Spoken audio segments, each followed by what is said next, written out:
Our season previews continue with the 2016 WPI Women's Cross Country team. Here are the three seniors, Liz, Julia, and Teresa. And Teresa, we'll start with you. How is preseason going so far? Preseason's going really well. Everyone trained really hard this summer, and it's really showing in the first workout we did yesterday. Everyone looked really strong. Julia, it just seems like yesterday was your first preseason camp, now your final preseason camp. What are your thoughts on that? I'm really excited. The team is looking really good, and we've been working really well together, and I think that this season ahead is going to be one of our best teams. Liz, obviously a lot of talent with the returners. You want to talk about some of the other returners that aren't seniors and their success so far that we expect? Definitely. I think it's going to be a really strong year. Steph, especially with their sophomore, she's coming in really strong. I'm really excited to see things she's going to do. Jasmine, Emma, I mean, the list goes on and on. Gina, there's so many great returners. I'm really excited to see how everyone's going to do. And Teresa, obviously we need impact from the newcomers. I'm sure you've been impressed so far with the freshmen. Yeah, definitely. I think especially so Sydney and Callie have a lot of cross-country experience. They look really good on paper. And then Libby's never done cross-country before, so I'm really excited to see what she does in her first season ever. I think she'll pull out a really good season. Julia, a little bit of a later start to the schedule with just the way the calendar works. You're not running until the 17th. Is that hard? Is it exciting? Is it a challenge?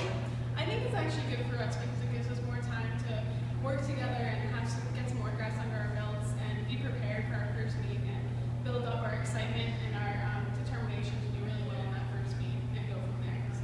And finally, Liz, last year both programs had great experiences at NUMAC and at regionals, and then Austin went to the NCAAs. And I don't know if any of you drove out there, or that was the men. But just talk about the excitement that last year and looking to carry it over to this year. Definitely. I think Austin winning nationals was huge for our program, and I know there's a lot of girls now that are itching to, go with him, and I know the guys are really excited too. So it's gonna be a really great year, and looking forward to keep growing this program and seeing what we can do. Let's move off the trails and the raceways and things of that nature. What'd you do this summer? Who had a great summer experience? I worked at a healthcare software company right outside Boston this summer, and I'm actually going back full-time next year. So it was a really good experience, a lot of good coworkers, and I learned a lot. And Julie, you can't wait to tell me about your IQP. Yeah, so last C term I got to go to Wellington, New Zealand for my IQP, which was an amazing experience. So got to work with a company on developing a software to help children with autism spectrum disorder learn to communicate better. So it was a really great experience and definitely helped me in a lot of ways. And Liz, I used my two best questions on those two. Tell me anything you want to tell me.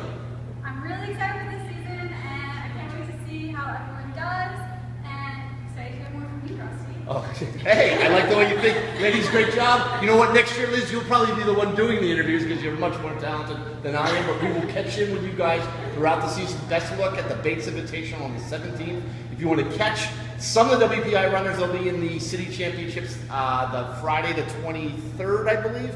And NUMAC's, of course, this year out in Western Mass on Saturday, October 29th. Best of luck, and we'll look forward to your successes. Thank you.